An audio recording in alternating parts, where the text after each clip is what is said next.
சின்ன சின்ன கதைகள். இதை நாம் கேட்கும்போது அந்த மனசு கொஞ்சம் அப்படியே ரிலேஸ் ஆகும். அவ்வளோதான், வேணும் இல்லை. இப்போ ஒரு சின்ன கருத்து, நான் அதை ஆழமாக நான் படிக்கவில்லை, ஆழமாக தெரிஞ்சுக்கவும் இல்லை. நதி மூலம் ரிஷி மூலம் என்று ஒரு 2 பாடு இருக்குது. அது நதி மூலம் ரிஷி மூலம் அப்படிங்கும்போது இது 2மே பெரிய சங்கமம் கொண்டது. இந்த சங்கமம் பல பேருடைய இந்த மனித வாழ்க்கையில் நடக்கும் சம்பவங்களுக்கு ஒரு மன தைரியம் கொடுக்கும் ஒரு பாடு அது.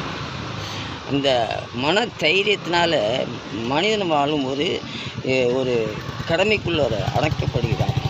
மனசை கொண்டு போய் அடக்கி விட்டுறாங்க கடமைக்குள்ளே. அந்த ரிஷி